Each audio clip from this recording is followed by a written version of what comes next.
जय हिंद दोस्तों। स्वागत है आप सभी का एक बार फिर आपके अपने यूट्यूब चैनल अहमद टेक्नोलॉजी पे। कैसे हैं आप सभी? उम्मीद है आप सभी बहुत ही अच्छे होंगे और अपनी ओ लेवल की तैयारी काफ़ी अच्छे से कर रहे होंगे। आप सभी की डिमांड थी कि सर ओ लेवल M4 और 5 के लिए भी एक क्लास लाइए जिसमें चैप्टर वाइज MCQ पे डिस्कस करेंगे हम।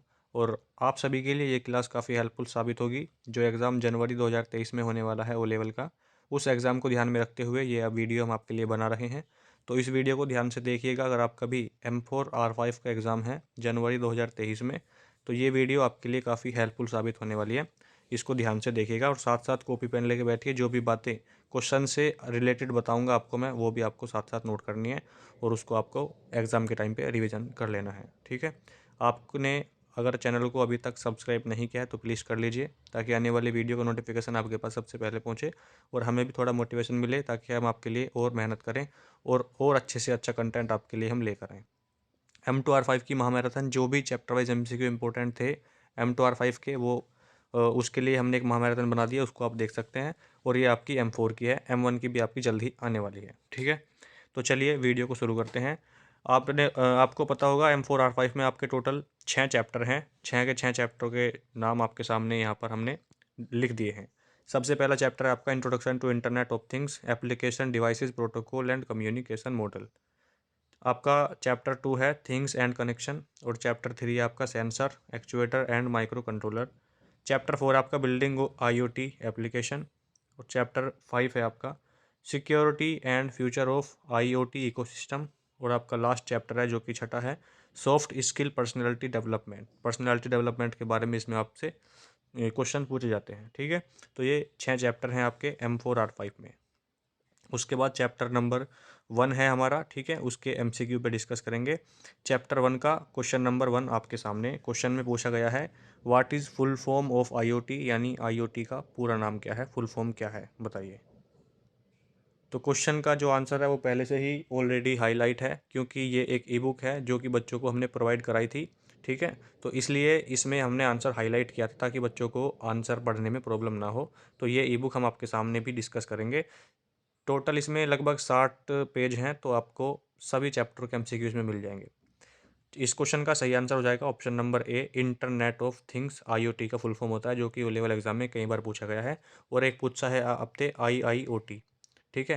IIoT का भी फुल फॉर्म आपसे पूछता है, industrial internet of things. IIoT का फुल फॉर्म होता है, इंपॉर्टेंट है, कई बार आपसे पूछा गया है। क्वेश्चन नंबर सेकंड है आपसे, इंटरनेट ऑफ थिंग्स यानी IoT टर्म का यूज़, इस्तेमाल सबसे पहले कब किया गया था, किस सन में किया गया था? तो 1999 1999 में इस शब्द का सबसे पहले उपयोग किया गया था, यूज़ किया गया था। क्वेश्चन नंबर 2 का ऑप्शन नंबर ए सही आंसर हो जाएगा। क्वेश्चन नंबर थर्ड है आपके सामने, IoT टर्म का इस्तेमाल सबसे पहले किसने किया था? बताइए, सबसे पहले किसने किया था? क्या जेफ बेजोस ने किया था, बिल गेट्स ने किया था, स्टीव जॉब्स ने किया था, या आपका ऑप्शन नंबर डी है आपका केविन एस्टन ने किया था? तो ऑप्शन नंबर डी ही आपका सही आंसर हो जाएगा। IoT शब्द का सबसे पहले यूज़ 1999 में केविन एस्टन के द्वारा किया गया था।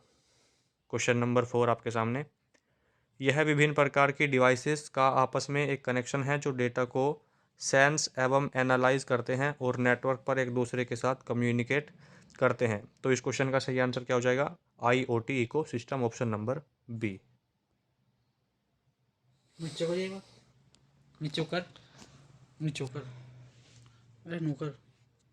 5 आपके सामने क्वेश्चन नंबर 5 में आपसे पूछा गया है, ये डिवाइसेस विभिन्न प्रकार की डिवाइसेस से इन नेटवर्क्स के माध्यम से कनेक्ट होती हैं। इथरनेट, GPS, वाईफाई और फाइबर ऑप्टिक नेटवर्क या उपरोक्त सभी, तो इन सब के माध्यम से कनेक्ट होती है। इसका ऑप्शन नंबर डी सही आंसर हो जाएगा, ऑल ऑफ द अबव, उपरोक्त सभी। क्वेश्चन नंबर 6 आपके सामने, उनका मुख्य कार्य अपने आसपास से आवश्यक डेटा को इकट्ठा करके उस डेटा को एक डेटाबेस के पास या एक प्रोसेसिंग सिस्टम के पास भेजना होता है, उसको क्या बोलते हैं? क्या उसको ऑप्शन नंबर ए गेटवे बोलते हैं, option number B micro controller बोलते हैं, ऑप्शन नंबर सी पे प्रोसेसर बोलते हैं, या ऑप्शन नंबर डी उसको सेंसर बोलते हैं? तो ऑप्शन नंबर डी ही इस क्वेश्चन का सही आंसर हो जाएगा, सेंसर। क्वेश्चन नंबर 7 आपके सामने, उनका मुख्य कार्य प्रोसेस किए गए डेटा को रूट करके उसके उपयुक्त इस्तेमाल के लिए डेटाबेस या नेटवर्क पर भेजना होता है। तो ये हो जाएगा आपका ऑप्शन नंबर ए गेटवे। उसका आंसर आपका सेंसर हो जाएगा, लेकिन इसका आपका गेटवे सही आंसर हो जाएगा। किसका रहा है उनका मुख्य कार्य है, उसका नाम फलाना किसका कह रहा है वो। उनका होगा, उम्मीद यही है। उनका मुख्य कार्य का मतलब ये है, यानी यहाँ पे आपको फिल इन द ब्लैंक्स भी दे सकता है, तो यहाँ पर आपको गेटवे रखना है, यानी गेटवे का मुख्य कार्य क्या है। जो गेटवे का मुख्य कार्य यहाँ पे इन्होंने बता दिया है, आपको ऑप्शन में चूज़ करना है कि वो कौन सा ऑप्शन है। जो प्रोसेस किए गए डेटा को रूट करके उसके उपयुक्त इस्तेमाल के लिए डेटाबेस या नेटवर्क पर भेजता है, उसको क्या बोलते हैं, उसको गेटवे बोलते हैं। ऑप्शन नंबर ए इस क्वेश्चन का सही आंसर हो जाएगा। ठीक है। क्वेश्चन नंबर 8, वे यूज़र को डेटा से इंटरेक्ट करने के लिए इंटरफेस प्रदान करते हैं, वो कौन है, वो है एप्लीकेशन। ऑप्शन नंबर सी। ठीक है।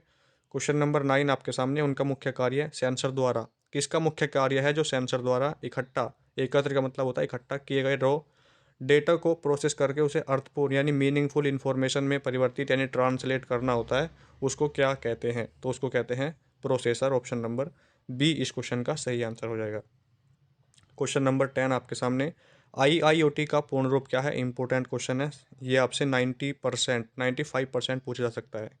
ठीक है, क्योंकि ये बार बार पूछा जाता है हर शिफ्ट में। आईआईओटी का पूर्ण रूप हो जाएगा इंडस्ट्रियल इंटरनेट ऑफ थिंग्स, और अगर आईओटी की बात करें तो इंटरनेट ऑफ थिंग्स आंसर हो जाएगा। ठीक है, ये भी आपको यहाँ याद रखना है।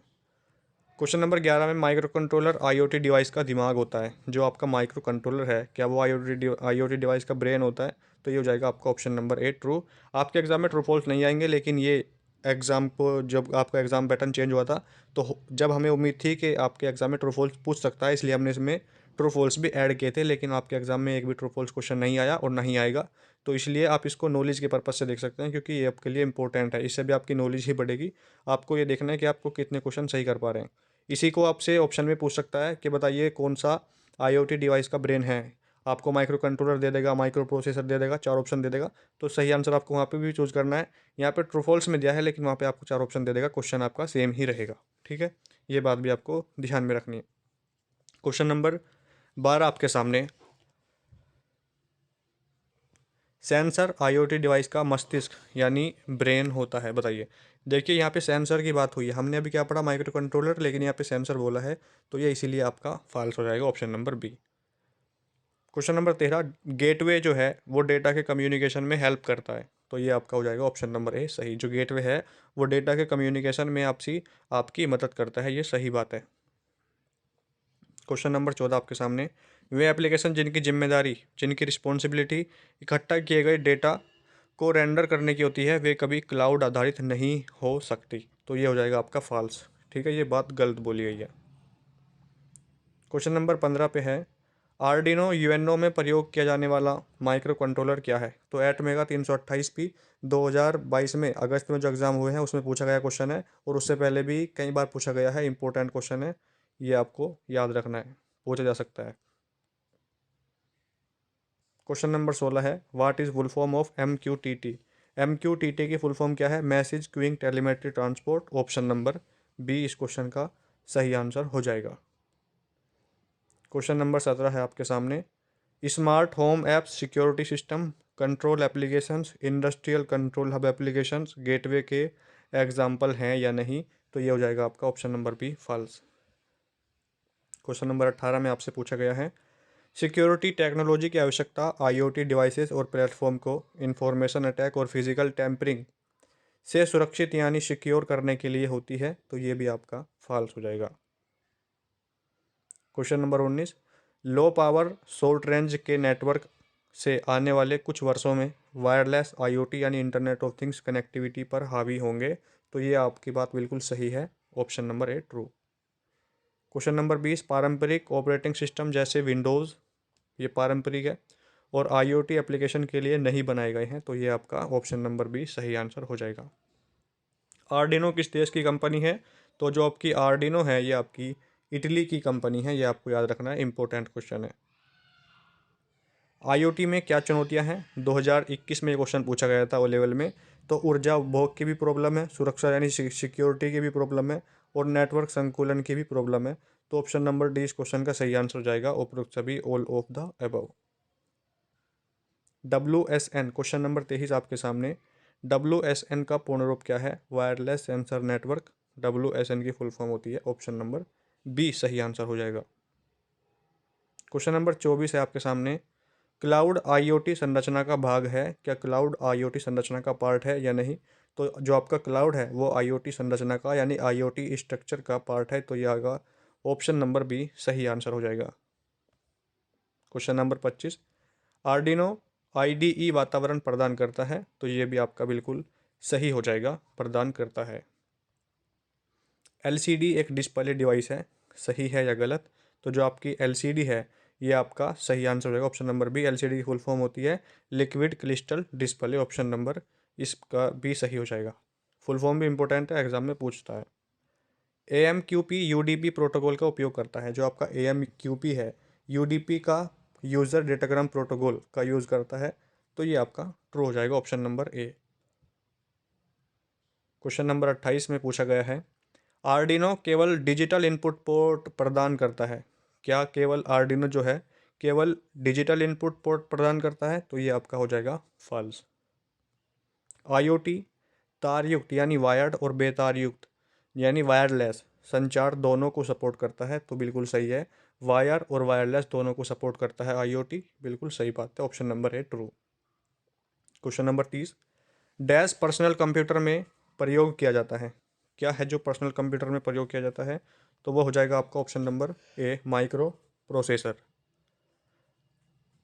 क्वेश्चन नंबर 31 में आपसे पूछा गया है, AMQP का फुल फॉर्म क्या है? Advance message queuing protocol. AMQP का फुल फॉर्म होता है ऑप्शन नंबर बी, इस क्वेश्चन का सही आंसर हो जाएगा option number B. Question number 32 आपके सामने, IDE स्टैंड फॉर, IDE का फुल फॉर्म क्या है? इंटीग्रेटेड डेवलपमेंट, IDE का फुल फॉर्म होता है। क्वेश्चन नंबर 33, इनमें से कौन सी TCP/IP यानी transmission control protocol internet protocol model की विशेषता नहीं है? तो अविश्वसनीय यानी अनरिलायबल इसकी विशेषता नहीं है, ऑप्शन नंबर डी सही आंसर है। क्वेश्चन नंबर 34, यदि आपको प्राप्तकर्ता का नाम नहीं पता है तो आप पत्र को कैसे बंद करेंगे? कैसे उसको आप लिखेंगे, क्या लिखेंगे उसमें आप? तो अगर आपको उसका नाम नहीं पता है तो आप भावदिया यानी योवर फैदफुली से आप उसको संबोधित करेंगे, ऑप्शन नंबर सी सही आंसर है। आईओटी सुरक्षा प्रबंधन में शामिल है, ये सभी क्वेश्चन प्रीवियस ईयर के हैं जो पूछे जा चुके हैं ओ लेवल में, और जिनके पूछे जाने के चांसेस हैं वही क्वेश्चन है।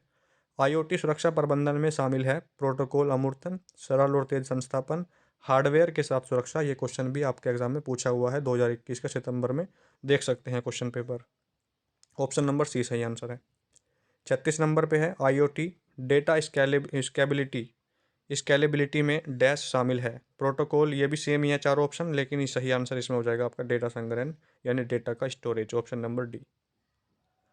आईओटी में सभी उपकरणों को जोड़ने के लिए किस प्रोटोकॉल का यूज़ करते हैं? इंपॉर्टेंट क्वेश्चन है, इसको आप नोट करिएगा।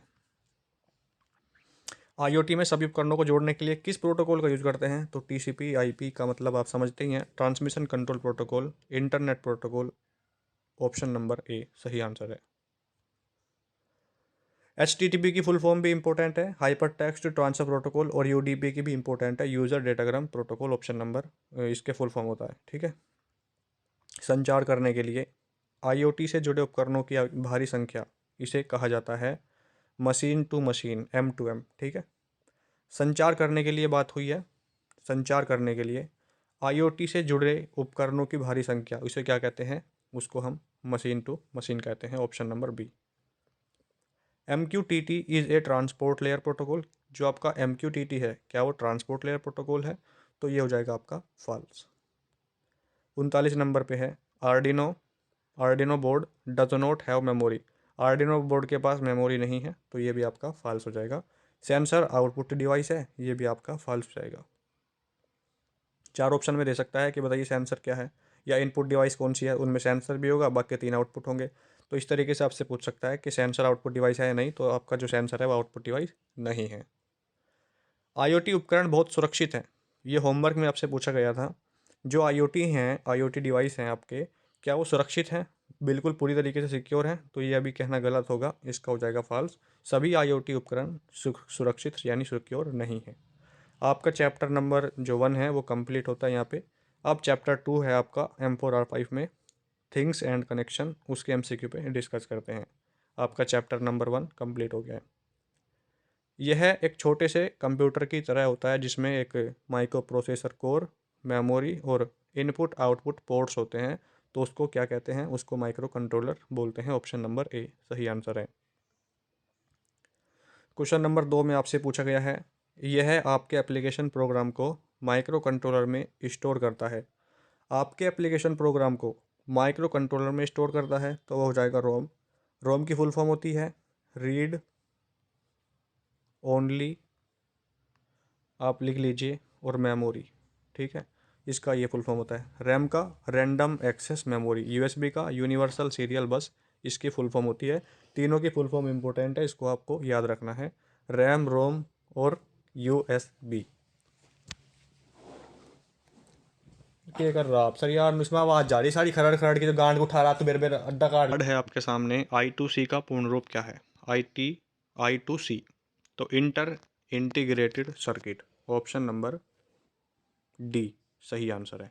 I2 देखिए यहाँ पे क्यों लिखा है, I2 का मतलब है I दो बार है और C एक बार है, तो I2C inter integrated circuit. Option number D इसका सही आंसर हो जाएगा। क्वेश्चन नंबर 4 आपके सामने, डैश लगातार आने वाले इनपुट आउटपुट जैसे तापमान या गति के लिए होते हैं, उसको बोलते हैं analog parts. Option number A. Question number 5, question पढ़िए, ऑप्शन नीचे दिए गए हैं। डैश सिंपल लॉजिक या यस नो जैसे इनपुट के लिए होता है। उदाहरण के लिए स्विच को बंद करना, वायर को ट्रिप करना, कुछ प्रस्तुत करना या नहीं करना। तो क्या होता है वो? डिजिटल पोर्ट्स होते हैं। ऑप्शन नंबर सी इस क्वेश्चन का सही आंसर हो जाएगा। जो क्वेश्चन आपको समझना है उस क्वेश्चन नंबर और चैप्टर डालना, उसको हम आपको कमेंट बॉक्स में बताएंगे। लेकिन ऐसा नहीं है कि आपको समझ में नहीं आए, बिल्कुल हम सभी को इस तरीके से समझा रहे हैं कि आपको समझ में ज़रूर आएगा। क्लोज लूप कंट्रोल सिस्टम का अर्थ होता है, जो आपका क्लोज लूप कंट्रोल सिस्टम है उसका अर्थ ये होता है, क्या यहाँ पे जो बोला गया है, अर्थ होता है कि इसके सिस्टम की आउटपुट इस पर निर्भर करती है। किस पर निर्भर करती है? तो वो जो हो जाएगा आपका ऑप्शन नंबर बी, इनपुट पर निर्भर करती है। ठीक है, ये हो जाएगा option number B. Question number 7, closed loop control system में इसकी आउटपुट और इनपुट के बीच एक या एक से अधिक डैश होते हैं, तो फीडबैक लूप होते हैं। Option number C. क्या होते हैं? फीडबैक लूप्स होते हैं। ऑप्शन नंबर सी आंसर हो जाएगा। क्वेश्चन नंबर 8 में आपसे पूछा गया है, डैश कम्युनिकेशन दो या दो से अधिक डिवाइसेस को रिप्रेजेंट करता है जो एक दूसरे से सीधी कनेक्ट होती है और कम्युनिकेट करती है, तो उसको क्या कहते हैं? उसको बोलते हैं डिवाइस टू डिवाइस। ये क्वेश्चन भी सितंबर के एग्ज़ाम में ही पूछा गया था आपसे। ठीक है, उसी का ये क्वेश्चन है प्रीवियस ईयर में, तो इसका हो जाएगा आपका option number B, device to device. Question number 9 में आपसे पूछा गया है, कम्युनिकेशन में एक आईओटी डिवाइस शामिल होती है जो कंट्रोल मैसेज ट्रैफिक का आदान प्रदान करने के लिए सीधे तौर पर इंटरनेट क्लाउड सर्विस जैसे एक एप्लीकेशन सर्विस प्रदाता से कनेक्ट होती है। तो क्या हो जाएगा? Device to cloud. Option number A इस क्वेश्चन का सही आंसर है। ये बड़े बड़े क्वेश्चन आईओटी में पूछे जाते हैं, तो इनसे आपको डरना नहीं है, क्वेश्चन को पढ़ना है, क्वेश्चन पूछना क्या जाता है वो आपको देखना है और उसको आपको तभी आंसर आपको लगाना है। ठीक है, question number 10, back end data sharing एक single device to cloud communication model को एक्सटेंड करती है ताकि आईओटी और सेंसर डेटा अधिकृत थर्ड पार्टीज द्वारा एक्सेस किया जा सके, तो उसको बोलते हैं back end data sharing. Option number D. Question number 11, Arduino UNO में प्रयोग किया जाने वाला माइक्रो कंट्रोलर क्या है? एटमेगा 328P इस क्वेश्चन का सही आंसर हो जाएगा। ठीक है, एटमेगा 328P में पी का क्या मतलब है भाई? ये आपको कमेंट बॉक्स में कमेंट करके बताना है। पी की क्या फुल फॉर्म है एटमेगा 328P में? ये आपसे पूछता है क्वेश्चन। ठीक है, तो पी का क्या मतलब है ये आपको बताना है। क्वेश्चन नंबर 12, आईओटी में क्या चुनौतियां हैं? तो आईओटी में ये क्वेश्चन रिपीट हुआ है, ऊर्जा उपभोग की भी, सिक्योरिटी की भी, नेटवर्क संतुलन सभी की है, तो ऑप्शन नंबर डी सही आंसर है। थिंग्स को इंटरनेट से कनेक्ट करने का इथरनेट एक तेज और अविश्वसनीय तरीका है। अविश्वसनीय तरीका बोला है तो गलत हो जाएगा, विश्वसनीय होना चाहिए था यहाँ पे, तो इसीलिए फॉल्स हो जाएगा। Transport layer security TLS full form पूछ सकता है। Transport layer security protocol network traffic की प्राइवेसी और डेटा की इंक्रिप्शन को लागू करता है, तो ये हो जाएगा आपका ऑप्शन नंबर है true. Question number 14, HTTPS application layer protocol का एक उदाहरण है जिसे इंटरनेट पर व्यापक रूप से इस्तेमाल किया जाता है, तो ये भी आपका ट्रू हो जाएगा। वीडियो को अगर आपने लाइक नहीं किया है तो लाइक कर दीजिए सभी बच्चे और चैनल को भी सब्सक्राइब जरूर कर लीजिए। के गांड में आफत आ गई। क्वेश्चन नंबर 15 आपके सामने है, OSI मॉडल में कितनी लेयर होती हैं? तो बताइए OSI मॉडल में कितनी लेयर होती हैं? आपकी 7 लेयर होती हैं। सातों के सातों नाम मैंने आपको याद करवाए थे ट्रिक के साथ। प्यारे दोस्त नरेश, तुम्हारी शादी पर आऊँगा। जिसने M2R5 वाली वीडियो देखी होगी उसको पता होगा, ये मैंने इस तरीके से ट्रिक बताई थी और आपको सातों लेयर सीक्वेंस में याद करने का तरीका बताया था। आपसे पूछता है कि डाटा लिंक लेयर और प्रेजेंटेशन लेयर में कौन सी लेयर आती है बीच में, इस तरीके से आपसे पूछता है तो आपको सीक्वेंस में बताना होगा। तो इसका हो जाएगा ऑप्शन नंबर सी, 7 लेयर होती हैं। OSI लेयर 3 फिजिकल एड्रेसिंग से संबंधित है। जो आपकी तीसरी लेयर है, प्यारे दोस्त नरेश, तो देखिए यहाँ पे तो नेटवर्क लेयर आ रही है, तो यहाँ पे कह रहा है कि फिजिकल, तो ये हो जाएगा false, option number B. Internet layer OSI layer 3 network layer पर मैप करती है। जो आपकी इंटरनेट लेयर है वो OSI लेयर की 3, तो देखिए प्यारे दोस्त नरेश, तीसरे पे आ रहा है एन, एन का मतलब होता है नेटवर्क, तो नेटवर्क लेयर पे बोल रहा है, तो ये हो जाएगा आपका ऑप्शन नंबर ए ट्रू। ठीक है। TCP/IP मॉडल में केवल 4 लेयर शामिल है जिन्हें OSI मॉडल की कुछ लेयर्स को आपस में मिलाकर बनाया गया है। जो आपकी TCP है, transmission control protocol internet protocol, इसमें 4 लेयर होती हैं। एक क्वेश्चन आपका ये बन गया। और इसे OSI मॉडल की जो 7 लेयर है उन्हीं में से मिला के बनाई गई हैं ये 4 लेयर, तो ये हो जाएगा आपका ट्रू, ऑप्शन नंबर ए। ठीक है। ओपन सिस्टम इंटरकनेक्शन यानी OSI की फुल फॉर्म होती है open system interconnection. Model OSI standard का एब्स्ट्रैक्ट मॉडल है और 8 प्रोटोकॉल लेयर्स का स्टैक है। यानी OSI में क्या 8 लेयर होती हैं? तो ये हो गया false. Networking technology IoT devices को अन्य डिवाइसेस, एप्लीकेशन और क्लाउड पर रन करने वाली सेवाओं से कम्युनिकेट करने में सक्षम बनाती है, तो ये हो जाएगा आपका ट्रू। गेटवे डाटा के कम्युनिकेशन में मदद करता है। जो आपका गेटवे है, तो ये मैंने अभी आपको बताया था, ट्रू हो जाएगा। मैक एड्रेस की मानक लंबाई क्या है? जो आपका मैक एड्रेस होता है, मैक की फुल फॉर्म क्या होती है? MAC। इसका फुल फॉर्म क्या होता है? कमेंट में आपको लिखना है सभी को जो तैयारी कर रहे हैं, मैक का फुल फॉर्म क्या होता है। और ये आपका 48 बिट का होता है, ये भी आपको याद रखना है। IPv4 कितने बिट का होता है? 32। और IPv6 128 बिट का होता है।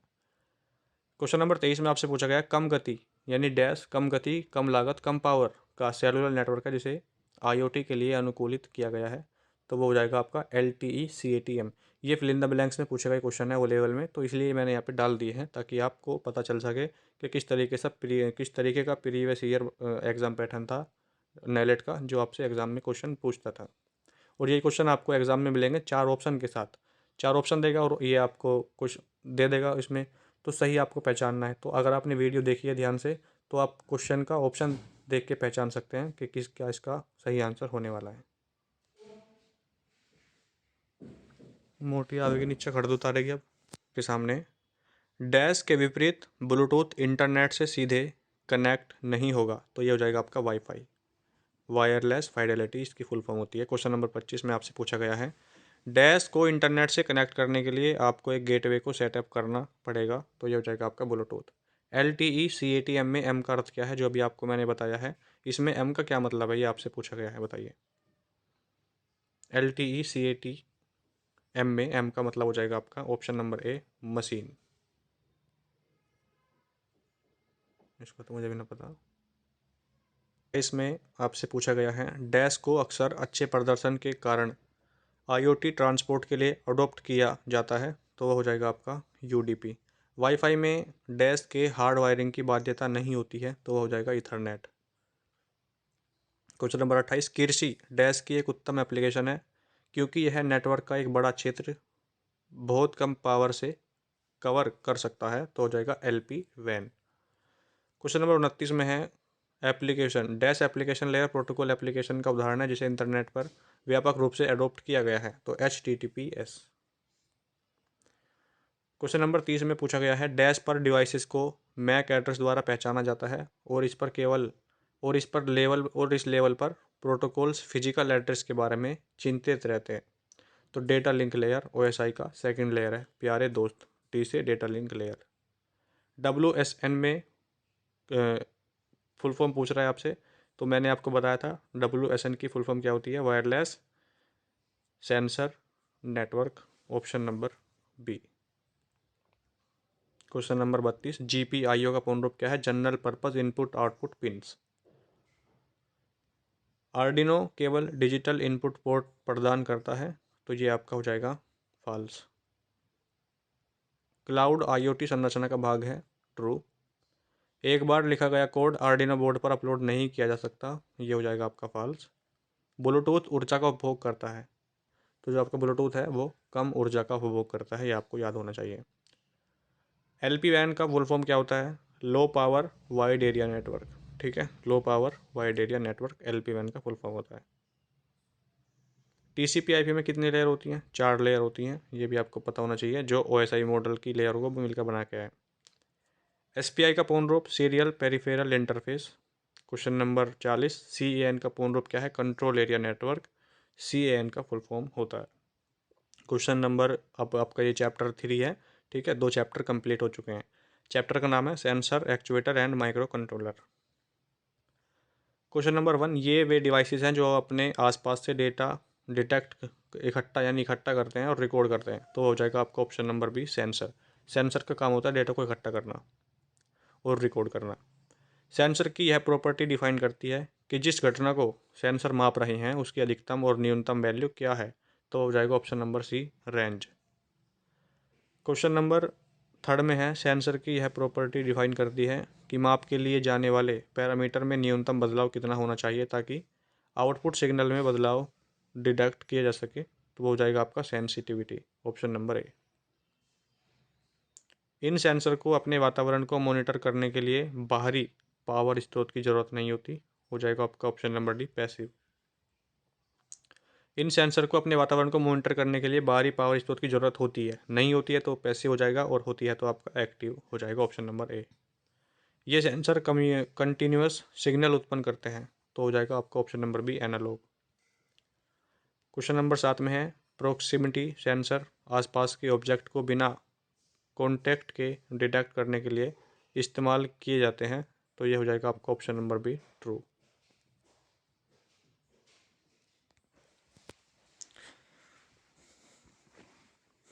क्या करेगी वो, यहाँ आ गए?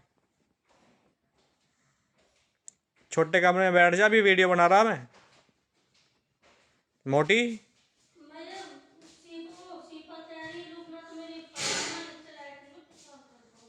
आराम से आइए, कहीं धप धप करती हुई आज चप्पलों को हाथ में न लिए, नुई आ जाइए आराम से।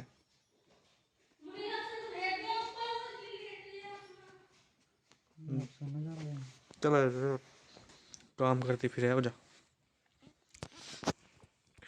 8, ये सेंसर डिस्क्रीट सिग्नल उत्पन्न करते हैं। ट्रू फॉल्स से आपको कोई प्रॉब्लम नहीं होनी चाहिए, क्योंकि ये आपके लिए फ़ायदा ही है, आपका कुछ लॉस नहीं हो रहा इससे, आपकी नॉलेज ही गेन होगी, आपकी नॉलेज बढ़ेगी। क्वेश्चन में अगर आपके एग्जाम में क्वेश्चन भी आया तो उससे आपको ये अंदाज़ा हो जाएगा कि इसका आंसर क्या हो सकता है, ठीक है। वैसे ट्रू फॉल्स आपके एग्जाम में आएंगे नहीं, लेकिन ये जिस एग्ज़ाम पैटर्न को ध्यान में रखते हुए बनाई गई थी ई बुक, उसमें वो ये डाल दिए गए थे, तो इनको डिलीट नहीं किया गया है। लेकिन अब जो आगे आपकी ई बुक रेडी होगी उसमें ट्रू फॉल्स का क्वेश्चन आपको नहीं मिलेगा, ठीक है। तो अब तो आपको मैनेज करना ही होगा। ये सेंसर डिस्क्रीट सिग्नल उत्पन्न करते हैं, तो हो जाएगा digital, option number C. Hydraulic actuator motion उत्पन्न करते हैं, लिक्विड का उपयोग करते हैं, उत्पन्न करने के लिए लिक्विड का उपयोग करते हैं, तो ये हो जाएगा आपका ट्रू। न्यूमेटिक एक्चुएटर मोशन उत्पन्न करने के लिए कॉम्प्रेस्ड हवा का उपयोग करते हैं, ये हो जाएगा ट्रू हो जाएगा ये भी। एक्चुएटर केवल बाइनरी सिस्टम हो सकता है, बाइनरी डिवाइस हो सकता है जो अपने आउटपुट की स्टेबल स्टेट की संख्या पर निर्भर करते हैं, तो ये आपका फॉल्स हो जाएगा। विद्युत सेंसर रोशनी की किरणों को विद्युत सिग्नल में बदलते हैं, ये भी आपका फॉल्स ही हो जाएगा। इंफ्रारेड सेंसर अपने आसपास की विशेषताओं का या तो इंफ्रारेड रेडिएशन को निकालकर या डिटेक्ट कर पहचानता है, तो ये भी आपका ट्रू हो जाएगा। ये सेंसर एक स्रोत से उत्पन्न होने वाली उष्ण ऊर्जा को मापते हैं, तो हो जाएगा temperature, option number D.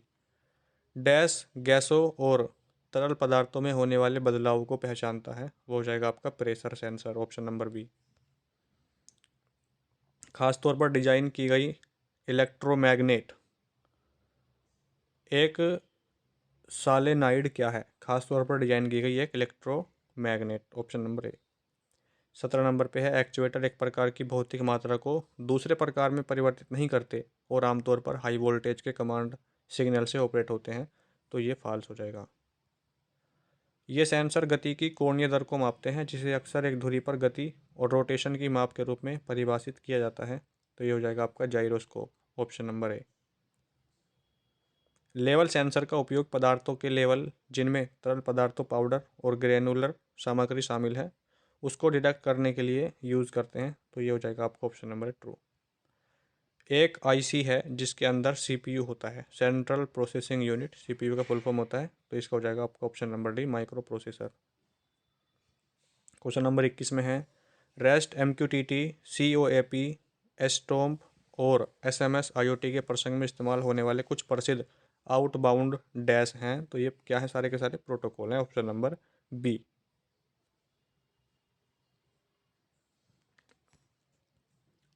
Question number 22 आपके सामने, डैश प्रोग्रामर को कई इंस्ट्रक्शन यानी निर्देश की बजाय एक ही इंस्ट्रक्शन इस्तेमाल करने की अनुमति देता है, तो उसको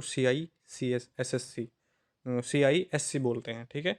प्रोग्राम को यानी कौन सा है जो प्रोग्राम को कई इंस्ट्रक्शन यानी कई बार निर्देश नहीं देता, केवल एक बार ही निर्देश देने की अनुमति देता है, इस्तेमाल की अनुमति देता है, CISC, ऑप्शन नंबर इसका ये हो जाएगा। क्वेश्चन नंबर 16 में है 23 नंबर पे है 16 बिट का माइक्रो कंट्रोलर केवल 8 बिट्स का इस्तेमाल कर सकता है, जिसके फलस्वरूप जो अंतिम रेंज उत्पन्न होती है वह 0-65535 है। इस तरीके के क्वेश्चन आपके एग्जाम में पूछे जाते हैं जो बच्चों को हार्ड लगते हैं। 8 बिट का माइक्रो कंट्रोलर केवल 8 बिट्स का इस्तेमाल कर सकता है, जिसके फलस्वरूप जो अंतिम रेंज उत्पन्न होती है वह है 0-255, ऑप्शन नंबर ए। माइक्रो प्रोसेसर की क्लॉक स्पीड माइक्रो कंट्रोलर की तुलना में हाई होती है, कैसी होती है, हाई होती है, ऑप्शन नंबर ए। माइक्रो कंट्रोलर एक छोटा कम लागत का और अपने आप में पूर्ण एक चिप पर कंप्यूटर होता है, जो डैश की तरह प्रयोग किया जा सकता है, एम्बेडेड सिस्टम, ऑप्शन नंबर ए। 27 नंबर पे है डैश के सबसे पहले कार्यों में से एक है डेटा को ट्रांसफ़र और नॉर्मलाइज करना, तो वो हो जाएगा गेटवे का काम ही होता है ये। क्वेश्चन नंबर 28, एक माइक्रो कंट्रोलर के पास एक सीपीयू साथ में कुछ निर्धारित संख्या में रैम, रोम और अन्य पेरिफेरल हैं, जो सभी एक सिंगल चिप में एम्बेडेड होते हैं। रैम रोम का फुल फॉर्म होता है रैंडम एक्सेस मेमोरी और रीड ओनली मेमोरी। इंपॉर्टेंट है, पूछा जाएगा M1R5 में। हर सेंसर और एक्चुएटर एक डैश से जुड़ा होता है, जो पहले से डिफाइन इंस्ट्रक्शन सेट की सहायता से डेटा या कंट्रोलिंग स्विच हासिल करने के लिए जिम्मेदार होता है, तो ये हो जाएगा आपका ऑप्शन नंबर ए, माइक्रो कंट्रोलर। 30 नंबर पे है जाइरोस्कोप सेंसर हवा की क्वालिटी में बदलाव को डिटेक्ट करते हैं, जिनमें विषैली, ज्वलनशील और खतरनाक गैसें शामिल हैं, ये फॉल्स हो जाएगा। APIS स्काई ब्रिज है, ये आपका ट्रू हो जाएगा। और 32 नंबर पे है सेंसर क्या है। सेंसर वे डिवाइस होती हैं जो अपने आसपास से डेटा को इकट्ठा करती हैं, डिटेक्ट करती हैं और उनको रिकॉर्ड करती हैं, उनको सेंसर बोलते हैं। रिले क्या है, रिले एक इलेक्ट्रिकली चालित स्विच होता है, रिले जो है आपका। 34 नंबर पे डैश टैग्स डिवाइस स्मार्टफोन पहचान करने के लिए उपयोगी है, RFID NFC। 36 number micro processor dash में यूज़ किया जाता है, तो माइक्रो प्रोसेसर पर्सनल कंप्यूटर में यूज़ किया जाता है। इथरनेट डैश में प्रयोग किया जाता है, तो आपका तारयुक्त संचार में प्रयोग किया जाता है, इंटरनेट। ब्लूटूथ में प्रयोग किया जाता है, बेतार संचार में प्रयोग किया जाता है, जो ब्लूटूथ है वो बेतार संचार में यूज़ किया जाता है। डीसी क्या है, 2021 में पूछा गया, परिचालक है। डीसी का मतलब होता है डायरेक्ट करंट, और डीसी जो है आपका इलेक्ट्रॉनिक प्रोजेक्ट में इस्तेमाल होने वाला सबसे आम एक्चुएटर है। 39 नंबर एलडीआर क्या है, एलडीआर भी आपका एक तरीके का सेंसर ही होता है और माइक्रोवेव डैश का संकेत है। जो माइक्रोवेव है वो आपका बेतार का संकेत है, ठीक है। ये आपका चैप्टर 3 भी कंप्लीट होता है। अब आपका चैप्टर 4 है M4R5 का, जिसका नाम है आपका बिल्डिंग IoT एप्लीकेशन का निर्माण। आर्डिनो क्या है बताइए। ओपन सोर्स प्रोग्राम किया जा सकने वाला सर्किट बोर्ड है, कैसा है, ओपन सोर्स प्रोग्राम किया जा सकने वाला सर्किट बोर्ड है आपका आर्डिनो, ठीक है। उसके बाद है आपका ये है आर्डिनो यूएनओ R3 जो आपके सिलेबस में है, आर्डिनो यूएनओ R3, चित्र भी आप देख सकते हैं। आर्डिनो को किस वर्ष में प्रस्तावित किया गया था? तो 2005 में आर्डिनो को प्रस्तावित किया गया था। आर्डिनो को किसके द्वारा प्रस्तावित किया गया? इंपॉर्टेंट क्वेश्चन है सारे के सारे। तो मत्सिस्मो बेंजी, ऑप्शन नंबर बी। सबसे प्रसिद्ध आर्डिनो बोर्ड में से एक है आर्डिनो यूएनओ जो आपके सिलेबस में है। क्वेश्चन नंबर 5, वॉइड सेटअप जिन चीज़ों का सेट होना जरूरी है, जरूरी हर यह उन्हें सेट करता है फिर दोबारा नहीं होता, मतलब एक बार ही सेट करता है दोबारा नहीं होता है, तो हो जाएगा आपका ट्रू वॉइड सेटअप। और वॉइड लूप में क्या होता है?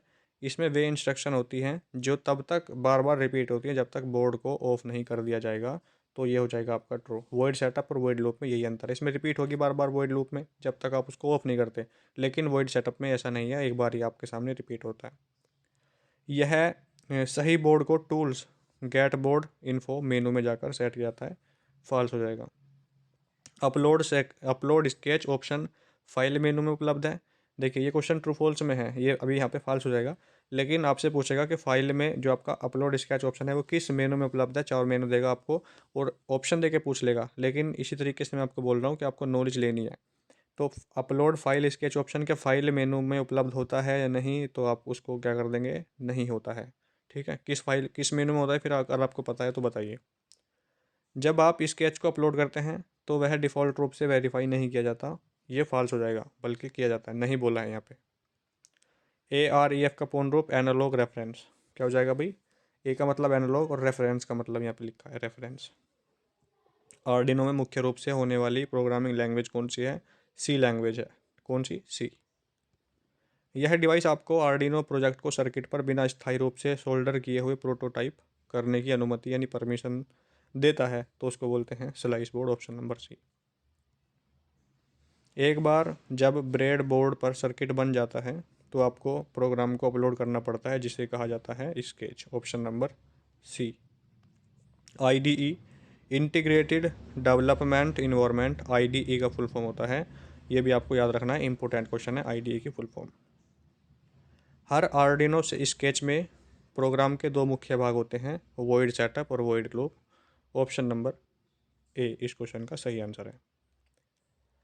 क्वेश्चन नंबर 16 में सीरियल डेटा एक सिंगल वायर पर भेजा जाता है जिसमें 1 और 0 की सीरीज होती है, तो ये हो जाएगा क्या आपका? ट्रू। 17 नंबर पे है कंपाइलर दो सामान्य प्रकार के एरर उत्पन्न करता है जिनका हमें ध्यान रखना चाहिए, हार्डवेयर और सिंटैक्स, तो ये भी आपका ट्रू हो जाएगा। Question number 18 global variable define किए जाते हैं सभी फंक्शन के अंदर।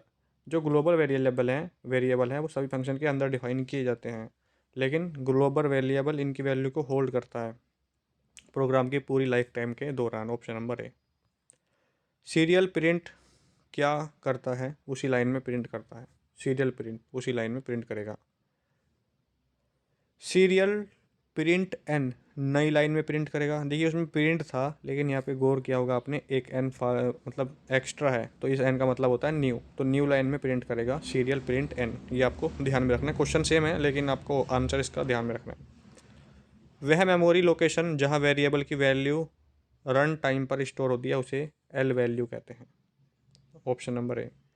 इंटीजर की रेंज डैश डैश होती है, तो आपका ऑप्शन नंबर ए हो जाएगा 32,768 से 32,767 तक, ऑप्शन नंबर माइनस में और प्लस में आंसर इसका देख लेना, माइनस से प्लस में।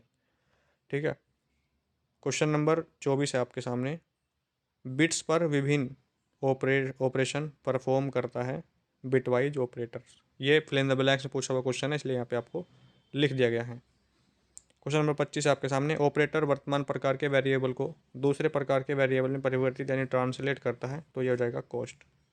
26 नंबर, एक कंडीशनल ऑपरेटर है और इसका इस्तेमाल कुछ कंडीशन के आधार पर कुछ स्टेटमेंट को एग्जीक्यूट करने के लिए होता है, तो ये आपका क्वेश्चन मार्क और कोलन, ऑप्शन नंबर डी। एक इंटीजर लिटरल में एक सफिक्स भी लगाया जा सकता है जो यू एवं एल का कॉम्बिनेशन हो सकता है। Question number 28, do while loop में टर्मिनेटिंग कंडीशन फुटर भाग में दी जाती है, option number A. While loop में टर्मिनेटिंग कंडीशन हेडर भाग में दी जाती है, option number B. Question number 30 है आपके सामने। एरे की इंडेक्स वैल्यू 0 से शुरू होती है, ये आपको याद रखना है, जो एरे की इंडेक्स वैल्यू है वो कहाँ से शुरू होती है, 0 से शुरू होती है। 31 नंबर पे आपसे पूछा गया है, एक आइडेंटिफायर केवल इनसे शुरू किया जा सकता है, तो एक लेटर या अंडरस्कोर से शुरू किया जा सकता है। फंक्शन या ब्लॉक के अंदर डिक्लेयर किए गए वेरिएबल हैं लोकल वेरिएबल। जो फंक्शन या ब्लॉक के अंदर डिक्लेयर होते हैं वेरिएबल वो कौन से होते हैं, लोकल वेरिएबल। वेरिएबल की मेमोरी लोकेशन में स्टोर की गई वैल्यू किसे क्या कहते हैं, इसको कहते हैं आर वैल्यू। क्या कहते हैं, R value, option number D. Identifier से आप क्या समझते हैं, एक प्रोग्राम में variable, function, constant, classes, methods और अन्य ऑब्जेक्ट को दिए गए नाम को आइडेंटिफायर कहते हैं। एलडीआर का फुल फॉर्म क्या है, light depend register, option number ए। एलसीडी का फुल फॉर्म क्या होता है, liquid crystal display, option number ए। आर्डिनो 2005 में प्रस्तावित किया गया था, ट्रू या फॉल्स, तो ये आपको मैंने बताया था 2005 में ही आया था, तो ये हो जाएगा ट्रू। आर्डिनो यूएनओ सबसे लोकप्रिय है, ये भी ट्रू हो जाएगा। देखिए ट्रू फॉल्स में यहाँ पे आपसे पूछ लिया है और वहाँ पे ऑप्शन देके पूछा गया था, तो आपको इसलिए ट्रू फॉल्स पे भी ध्यान देना। आर्डिनो यूएनओ में प्रयोग किया जाने वाला प्रोटोकॉल कौन सा है, माइक्रो कंट्रोलर, तो एटमेगा 328p। और एटमेगा 328p में पी का मतलब क्या होता है, पी को पावर होता है। क्या होता है, पी को पावर होता है। ये क्वेश्चन मैंने आपसे पूछा था, तो एटमेगा 328p में पी का मतलब पूछ लेता है, तो इसका मतलब पी को पावर होता है, और ये क्वेश्चन पूछा गया है। आर्डिनो आईडीई वातावरण प्रदान करता है, तो ये भी आपका ट्रू हो जाएगा, क्वेश्चन नंबर 40। आपका चैप्टर 5 अब शुरू होता है, security and future of IoT ecosystem. ठीक है, टोटल 6 चैप्टर हैं, एक चैप्टर आपका और रह गया इसके अलावा। किसी भी व्यक्ति को पहचानने की प्रक्रिया क्या है, ऑथेंटिकेशन यानी प्रमाणीकरण। ये इजी चैप्टर है। यूजर की एक्टिविटी को यानी उनके क्रियाकलाप का लेखा जोखा क्या कहलाएगा, तो वो अकाउंटिंग कहलाएगा, ऑप्शन नंबर सी। गुप्त शब्द या नंबर जो डिवाइसेस की सुरक्षा के लिए इस्तेमाल किए जाते हैं उसको हम पासवर्ड कहते हैं। पासवर्ड क्यों रखते हैं, कुछ आपकी प्राइवेसी है इसीलिए आप पासवर्ड भी रखते हैं। जो गुप्त शब्द या आपके नंबर हैं, गुप्त आपकी प्राइवेसी सूचना को। ठीक है, क्वेश्चन नंबर 4, डेटा को ऐसे फॉर्मेट में परिवर्तित करने की प्रक्रिया जिसे दूसरा भी यूज़र ना पढ़ सके, तो इनक्रिप्शन यानी कूट लेखन, ऑप्शन नंबर ए। कौन सी अवधारणा यह निर्धारित करती है कि यूज़र लॉग ऑन करने के बाद फ़ोन कौन से रिसोर्सेज को एक्सेस कर सकता है, तो access control, option number A. Question number 6 में आपसे पूछा गया है, डैश हैक एक सबसे मशहूर आईओटी सुरक्षा हमलों में से एक है, तो वो हो जाएगा आपका मिराई बूटनेट। ये भी इंपॉर्टेंट क्वेश्चन है आपका। नेटवर्क स्थापित करते समय रक्षा की पहली पंक्ति क्या है, तो फिजिकल रूप से एक नेटवर्क सुरक्षित करना, यही आंसर हो जाएगा, option number C. IOT ecosystem में कम्युनिकेशन को सुरक्षित करने के लिए क्रिप्टोग्राफी की सर्वोत्तम प्रथाओं को इस्तेमाल करना चाहिए, ये भी आपका ट्रू हो जाएगा। सभी आईओटी डिवाइस का पासवर्ड एक ही होना चाहिए, तो ये आपका हो जाएगा फॉल्स। सभी आईओटी डिवाइस सुरक्षित हैं, ये भी फॉल्स हो जाएगा आपका। आईओटी में क्या चुनौतियां हैं, सारी चुनौतियां हैं, ABCD। ये क्वेश्चन 2 बार रिपीट हो चुका है। IIoT का फुल फॉर्म है industrial internet of things, option number A इस क्वेश्चन का सही आंसर है। किस तरह के इलेक्ट्रॉनिक डॉक्यूमेंट में पब्लिक की होती है, तो बताइए, तो digital certificate, option number C. किस प्रकार का हमला आम शब्दों की कोशिश कर पासवर्ड का अनुमान लगाने की कोशिश करता है, तो dictionary attack, option number C है। 15 नंबर में है, कौन सा कम्युनिकेशन लेयर को सुरक्षित करने का सही तरीका नहीं है, cloud initiated communication, option number ए।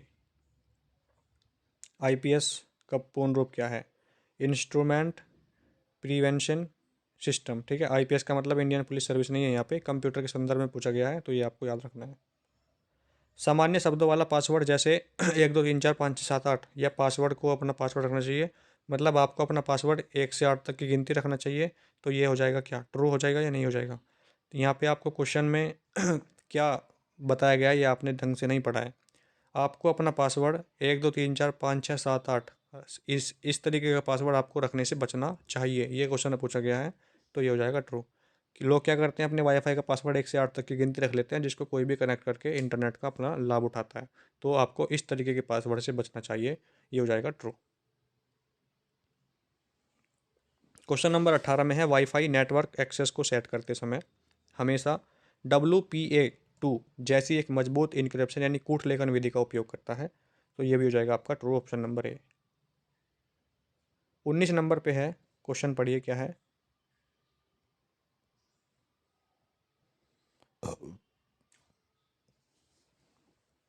हमेशा अपने पते या अपने व्यक्तिगत सामान से जुड़ा एक सामान्य नाम दें। यह कह रहा है आपके अपने राउटर को, ध्यान से पढ़िएगा क्वेश्चन को, अपने राउटर को हमेशा यानी ऑलवेज अपने पते, अपने एड्रेस और अपने व्यक्तिगत पर्सनल सामान से जुड़ा एक सामान्य नाम देना चाहिए। तो ये आपका फॉल्स हो जाएगा। ठीक है, ऑप्शन नंबर बी।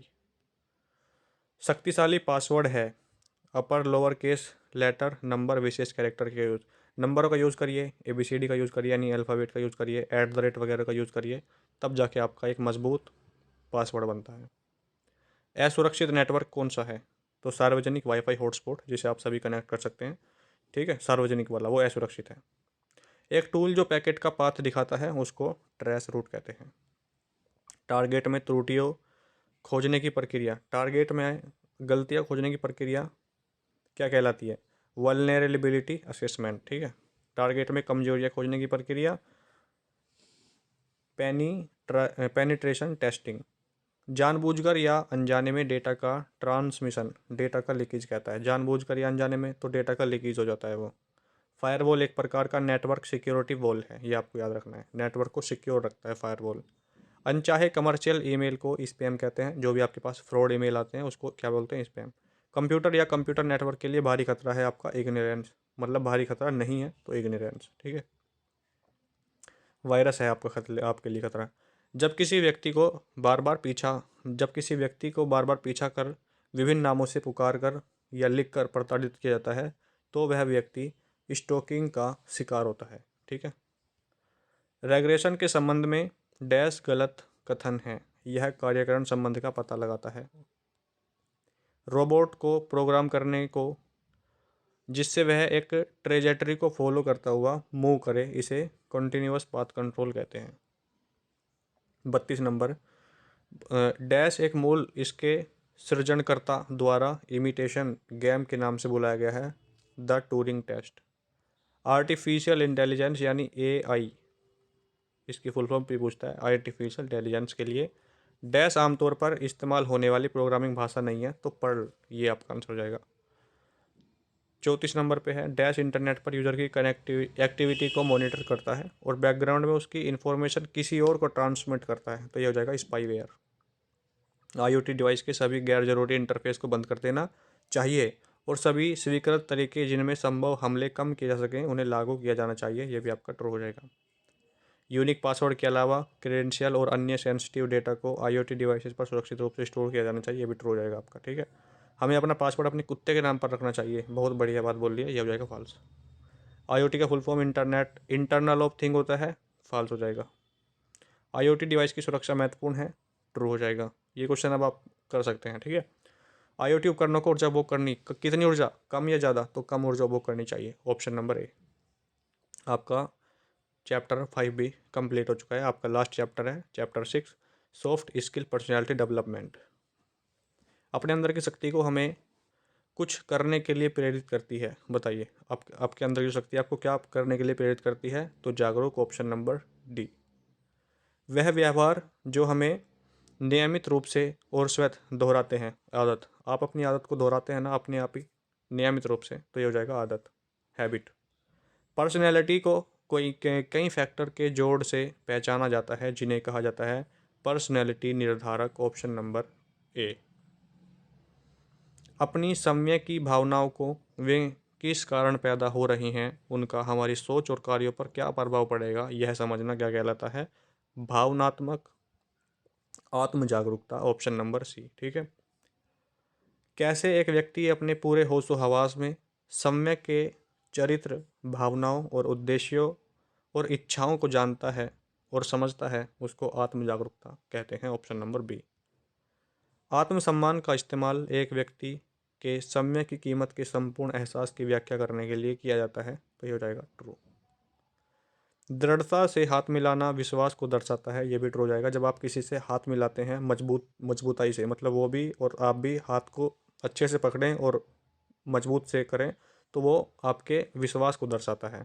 आपने किसी से हाथ मिलाया और आपके हाथ में जानी नहीं है, या अगले के सामने वाले के हाथ में जानी नहीं है, बस ऐसी फॉर्मेलिटी पूरी की है, तो मतलब वो आपसे खुश नहीं है। ठीक है, तो ये इसके लिए दर्शाता है पर्सनैलिटी, इसीलिए चैप्टर में आपको पढ़ना पड़ता है। पोस्चर हमारे विश्वास और भावनाओं को नहीं दर्शा सकता, तो ये फॉल्स हो जाएगा। पोस्चर का वही होता है कि आपकी लैंग्वेज क्या है। बॉडी लैंग्वेज में शरीर के पोस्चर होते हैं जिनसे दृष्टिकोण और भावनाओं को कम्युनिकेट करता है। मतलब आपके व्यवहार से हम समझ जाएगा सामने वाला बंदा कि आप किस तरीके से मतलब व्यवहार कर रहे हैं, हाथ कैसे मिला रहे हैं, बातचीत कैसे कर रहे हैं। तो इस तरीके से आपकी जो आपका शरीर, आपकी लैंग्वेज, जो बॉडी लैंग्वेज है, वो आपको बता देती है कि आप खुश हैं या नहीं हैं, या आप किसी टेंशन में हैं, तो आपका मूड कैसा है। ठीक है, बॉडी लैंग्वेज है, तो ये ट्रू हो जाएगा। इशारों का मतलब होता है शरीर के एक भाग को हिलाकर, हाथ या सिर को हिलाकर किसी उपाय या मायनों की अभिव्यक्ति करना। मतलब आप कभी कभी मुंह से ना बोलकर हाथ से या पैर से, सिर से कोई चीज़ आप समझा देते हैं, तो वो आपकी बॉडी लैंग्वेज होती है, इशारे होते हैं आपके, तो ये ट्रू हो जाएगा। क्वेश्चन नंबर 11, सकारात्मक लोगों के पास, जो आपके पॉजिटिव लोग होते हैं, जो सकारात्मक बात करते हैं, सही बात करते हैं, नेगेटिव बातों से दूर रहते हैं, उन लोगों के पास आमतौर पर निचले दर्जे का आत्मविश्वास होता है। निचले दर्जे का, उच्च दर्जे का बोलता तो सही हो जाता, लेकिन यहाँ पे फाल्स हो जाएगा क्योंकि यहाँ पे निचले दर्जे का यूज़ किया गया है। सकारात्मक लोग खुद की असुरक्षाओं को पोषित करने के लिए अन्य लोगों को हतोत्साहित करते हैं, उन्हें नीचा दिखाते हैं। मतलब एक जो अच्छा आदमी होगा वो दूसरे आदमी को नीचा दिखाएगा, ठीक है, उसको परेशान करेगा, तो ये क्या उसको शोभा देगा, ये क्या बात सही है, तो ये फाल्स हो जाएगा। जो आदमी सही होगा वो ऐसे काम नहीं करेगा। ठीक है, अधिक आशावादी व्यक्ति बनने के लिए आपको सकारात्मक पर्सनैलिटी की कैरेक्टर से बचना होगा, तो ये देखिए फाल्स हो जाएगा। सकारात्मक पर्सनैलिटी, तो ये फाल्स हो जाएगा। हेरिडिटी, इस चैप्टर को तो आप अपने आप पढ़ोगे तो आप अपने आप समझ जाओगे, क्योंकि आपके पर्सनैलिटी पे चैप्टर डिपेंड है, तो इसको सभी को पढ़ना चाहिए थ्योरी में, तो आप तभी इसको समझ पाएंगे। हेरिडिटी उन फैक्टर्स को संदर्भित करता है जिन्हें इस अवस्था में पहचाना जाता है, तो गर्भधान, option number D. Question number 14, एक व्यक्ति के आसपास लगातार घटित होने वाली चीज़ें यह पहचान करती हैं कि यह व्यक्ति कैसे व्यवहार करेगा और किस दृष्टिकोण से चीज़ों को देखेगा। इन अनुभवों को क्या कहते हैं? सामाजिक अनुभव। ठीक है, ऑप्शन नंबर बी। इसे व्यवहार और इमोशनल पैटर्न जो कि बायोलॉजिकल और वातावरण के फैक्टर से उत्पन्न होने वाली कैरेक्टरिस्टिक सेट के रूप में डिफाइन करता है, तो उसको पर्सनैलिटी कहते हैं, option number B. Question number 16 में है, यदि आप चीज़ों को लेकर सकारात्मक, आशावादी और स्थितियों के बारे में पहलुओं की बजाय अच्छे पहलुओं के बारे में सोचते हैं, तो इसे सकारात्मक पर्सनैलिटी कहते हैं, तो ये बिल्कुल सही है, ट्रू हो जाएगा। ये परिभाषा बताइए आपको पर्सनैलिटी की। वर्बल कम्युनिकेशन, बिना बोले या लिखे गए शब्दों का इस्तेमाल किए हुए इन्फॉर्मेशन या मैसेज के आदान प्रदान करने की अभिव्यक्ति को कहते हैं, तो ये फाल्स हो जाएगा। मेरे भी तो गाना गाती हुई आ रही यार, का फाल्स हो जाएगा। ठीक है, दो मुख्य प्रकार के प्रेरक होते हैं, मूलभूत और ब्राहा, option number B. Question number 19 में है, अपनी भावनाओं पर नियंत्रण यानी कंट्रोल रखना और अपनी कमजोरियों पर विजय पाना, यह समय को नियंत्रित और प्रेरित करने, अपने पथ पर कायम रहने और सही कार्य करने की क्षमता है। तो कैसी है ये? आत्म अनुशासन, आपका सेल्फ है ये। ठीक है, सेल्फ डिसिप्लिन है, option number C.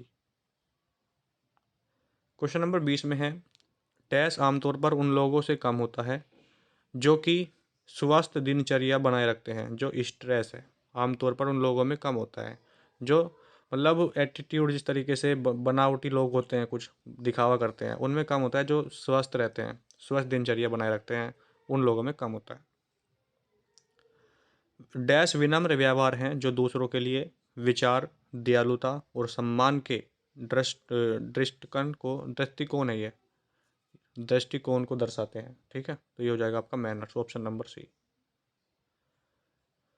22 number question में आपसे पूछा गया है, डैश सख्त रूप से पेशेवर प्रकृति का होता है और सीधे तौर पर मुद्दों को संबोधित करता है, तो फॉर्मल लेटर। आपके डैश को आपकी अद्वितीय एजुकेशन, अनुभव और संबंधित कौशल को दर्शाता है। ये आपका रिज्यूम, आपके रिज्यूम में जो है, जैसे भी आप कहीं जॉब के लिए जाते हो तो रिज्यूम लेके जाते हो, तो वो आपको एजुकेशन के बारे में, आपके बारे में, आपके क्या क्या किया है आपने, वो सब कुछ बता देता है आपका एक पेज, जिसको रिज्यूम कहते हैं। जब भी आप जॉब के लिए जाओगे तो आपको रिज्यूम की ज़रूरत पड़ती है। क्वेश्चन नंबर 24 में आपसे पूछा गया है, डैश लिखने की, टाइप करने की या चिन्ह जैसे लेटर और अंक को प्रिंट करके जानकारी भेजने की क्रिया को कहते हैं रिटर्न। डैश कम्युनिकेशन काफ़ी असरदार होता है क्योंकि इसमें संदेशों का आदान प्रदान केवल छवियों और यानी फ़ोटो और चित्रों द्वारा ही होता है, तो यह हो जाएगा विजुअल। डैश कम्युनिकेशन में ध्वनि, शब्द, भाषा और भाषण शामिल है, वर्बल। 27 नंबर, निम्न आत्मसम्मान के लक्षण हैं। आप इस बात में विश्वास रखते हैं कि दूसरे आपसे बेहतर हैं। मतलब आप ये सोचते हैं कि वो आदमी हमसे अच्छा है, या वो आदमी हमसे ज़्यादा पढ़ लिया है, ठीक है, या वो उसने ज़्यादा तरक्की कर लिया हमसे। तो ये अब अपने आप को ही नीचा दिखाते हैं, जबकि ये गलत है। दूसरों को अपने आप को दूसरे से आपको कम नहीं समझना चाहिए। दूसरे जो भी हैं, लेकिन हम भी उनसे कम नहीं हैं, ठीक है। तनाव को मैनेज करना इस बारे में है, रोजाना के दबावों का प्रभावी रूप से सामना करने के लिए प्लान बनाना। आपको तनाव कम करना है ना, तो डेली अपना प्लान बनाइए। ये कौन हो, फिर देख ही देगा, नीचे निमटाइए, हो जाएगा, ठीक है। तनाव को अगर आपको मैनेज करना है, मतलब डेली आपको रूटीन बनाना होगा कि आप कैसे कैसे क्या क्या प्लान आपने बनाया और उसी पे आपको काम करना होगा, जो आपके तनाव को मैनेज करेगा, कम करेगा। 29 नंबर, वे लोग जिनमें कमज़ोर आत्म प्रभावकारिता की भावना होती है, तो यह समझते हैं कि मुश्किल कार्य और सिचुएशन इनकी क्षमता से बाहर हैं। क्या है मतलब, यहाँ पे ये बोला गया है, जो लोग ये सोचते हैं कि ये जो काम है, ये जो सिचुएशन है, ये हमारी अ, हमसे बाहर है, मतलब हम इनको सॉल्व नहीं कर पाएंगे, ठीक है, तो ये हो जाएगा इसका आंसर बिल्कुल। कमज़ोर आत्म प्रभावकारिता वाले, ठीक है, मतलब अपने आप को बिल्कुल आपको, देखिए पर्सनैलिटी के बारे में चैप्टर है, तो आपको समझाने की ज़रूरत ही नहीं है इस चैप्टर में, आप खुद समझदार हैं। आपको अगर आप परेशान हैं, ठीक है, तो इसका क्या कारण है ये आप देखिए, आप परेशान क्यों हैं, आपकी परेशानी का कारण क्या है, उस कारण को देखिए। वे लोग जिनमें शक्तिशाली आत्म प्रभावकारिता की भावना होती है, असफलता और निराशाओं से जल्दी उभर जाते हैं। जिनमें शक्तिशाली होते हैं, आत्म प्रभावकारिता होता है, आत्मसम्मान अच्छा होता है, तो वो असफलता मतलब किस चीज़ में फेल हो गए और निराशाओं से जल्दी उभर जाते हैं। मान लीजिए आप ही एग्जाम्पल ले सकते हैं अपना, आपने वो लेवल का एग्जाम दिया और आप किसी मॉडल में फेल हो गए, तो आपको डिमोटिवेट नहीं होना है, डिमोटिवेट आपको नहीं होना है, कोई बात नहीं, फेल हुए, हम अगली बार फिर एग्ज़ाम देंगे और उसको पास कर लेंगे। तो जो बच्चे इससे उभर जाते हैं कि भाई हो गए तो हो गए, जो हो गया अब आगे ध्यान देना है, क्योंकि उसमें अब आप पास नहीं हो सकते, फेल हो गए तो हो गए, उसमें परेशान होने से आपको कोई भी लाभ नहीं है, कोई भी फ़ायदा नहीं है। तो जो इस बात को सोच के अपनी आगे की तैयारी करता है, अगले सेशन की तैयारी करता है कि जुलाई में नहीं हुआ, जनवरी में फिर एग्ज़ाम देंगे, उसमें टॉप करेंगे, उसमें अच्छा ग्रेड लेके आएंगे और इस बार जो फेलियर हुआ है उसको हम इग्नोर करते हैं, तो इस तरीके से आपको काम लेना है। एक व्यक्ति की किसी विशेष स्थिति में सफल होने की अपनी क्षमताओं में विश्वास आत्म प्रभावकारिता कहलाता है। टाइम मैनेजमेंट आपकी इसमें मदद कर सकता है। इम्प्रूव योर रिस्पॉन परफॉर्मेंस, आपका परफॉर्मेंस बढ़ा सकता है, ठीक है। निम्न आत्मसम्मान के कारक जीवन में नकारात्मक घटनाएं, आपके जीवन की जो नकारात्मक घटनाएं हैं आपके सम्मान को नीचा करती हैं, निम्न करती हैं, घटाती हैं। और निम्न आत्मसम्मान के कारक क्या हैं, जीवन के प्रति सकारात्मक दृष्टिकोण, ये गलत हो गया, यहाँ पर होना चाहिए था आत्मसम्मान निम्न, यहाँ पे उच्च आत्मसम्मान होना चाहिए था, ठीक है। तो जीवन के प्रति सकारात्मक दृष्टिकोण। बॉडी लैंग्वेज के संदर्भ में इस प्रकार से हाथ मिलाना आपके विश्वास को जाहिर करता है। तो कड़ा, जब भी आप इससे कड़ा हाथ मिलाते हैं, कड़े का मतलब है मतलब मजबूताई से हाथ मिलाते हैं, तो ढीला तो ये गलत हो जाएगा, अधूरा ज्ञान ये भी गलत हो जाएगा, हल्का ये भी गलत। तो जब भी आप किसी से कड़ा हाथ मिलाते हैं, तो ये आपकी एक बॉडी लैंग्वेज है, जो आपके मुंह पर भी मतलब आपके मुंह पर भी मुस्कुराहट है और सामने वाले के मुंह पर भी मुस्कुराहट है, और दोनों आप हाथ मिलाते हैं, कड़ा हाथ मिलाते हैं मजबूताई से, और उसको मतलब वो आपकी बॉडी लैंग्वेज है कि हाँ आपके दोनों के बीच में प्यार है, विश्वास है, ठीक है। और किसी ने ऐसे हाथ मिलाया उसमें मज़ा ही नहीं आता है, हल्का मिलाया तो मतलब खुश नहीं है। तनाव शारीरिक और मनोवैज्ञानिक मानकों के लिए एक भावनात्मक प्रतिक्रिया है, 2021 में पूछा गया है, ट्रू फॉल्स में, तो ये फॉल्स हो जाएगा। टाइम मैनेजमेंट मुख्य रूप से प्रभावशीलता के लिए अनुकूल वातावरण बनाता है, ये भी ट्रू हो जाएगा, 21 में पूछा हुआ क्वेश्चन है। पर्सनैलिटी लैटिन भाषा पर्सना से बना है, जिसका अर्थ होता है मास्क। जो आपका पर्सनैलिटी शब्द है वो किससे बना है, लैटिन भाषा के शब्द पर्सना से बना है, जिसका मतलब होता है आपका मास्क। क्या हुआ, इसका वर्णन करने वाली स्टेटमेंट को रिपोर्ट कहते हैं। क्या हुआ, ठीक है, ये रिपोर्ट होती है। व्यक्तिगत निर्धारित करता है, 2021। Grey point. कौन सा प्रोटोकॉल यूडीपी को अतुल्यकालिक रूप से प्रभावित करता है? तो COAP। तो ये आपके M4R5 के जो 6 चैप्टर हैं मैंने आपको करा दिए हैं। वीडियो कैसी लगी कमेंट बॉक्स में कमेंट करके ज़रूर बताना, लाइक करना, शेयर करना अपने दोस्तों के साथ, ताकि वो भी ओ लेवल एग्ज़ाम को पहले ही बार में अच्छी ग्रेड से क्वालिफाई कर सकें। ठीक है, मुझे पता है आपको, अगर आपका कोई भी डाउट होगा या आपकी कोई प्रॉब्लम होगी तो वो इसी को लेके होगी कि ट्रू फॉल्स एग्ज़ाम में नहीं आएंगे तो आप ट्रू फॉल्स क्यों करा रहे हैं। मैंने आपको बताया है कि आपका ये जो ई बुक है ये पहले एग्ज़ाम पैटर्न पे, मतलब पहले नहीं, जब एग्ज़ाम पैटर्न चेंज हुआ तो ये सोचा गया कि भाई MCQ आएंगे, ट्रू फॉल्स आएंगे। किसी को अंदाज़ा नहीं था कि नेलेट आपके एग्ज़ाम में ट्रू फॉल्स नहीं देगा। तो इसमें हमने ट्रू फॉल्स भी इसलिए डाले ताकि आपकी हेल्प हो, लेकिन ट्रू फॉल्स नहीं आए। लेकिन कोई बात नहीं है, इससे आपको लॉस नहीं होगा, आपको प्रॉफिट ही है, आपको फ़ायदा ही है। आपने ट्रू फॉल्स भी पढ़े सीखे तो किस तरीके के क्वेश्चन पहले पूछे गए ट्रू फॉल्स में, ये आपको पता चला। ठीक है, आपको MCQ की तैयारी करनी है, MCQ आपके एग्ज़ाम में आएंगे। ट्रू फॉल्स पढ़ने ना पढ़ने से आपको कोई भी फ़र्क नहीं पड़ता है। ठीक है, तो सभी बच्चे चैनल को सब्सक्राइब जरूर कर दें, वीडियो को लाइक कर दें और दोस्तों के साथ शेयर कर दें। ठीक है, मिलते हैं नेक्स्ट वीडियो में M1R5 की महामैराथन के साथ। तब तक के लिए जय हिंद, जय भारत।